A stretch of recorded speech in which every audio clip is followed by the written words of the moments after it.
Kemi, syre og baser.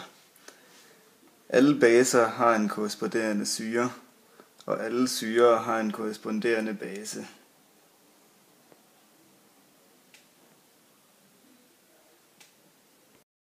Hvis en syre kommer i kontakt med H2O,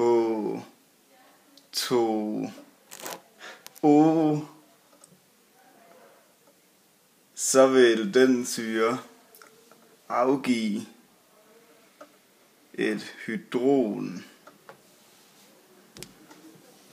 Den vil derefter blive til dens korresponderende base.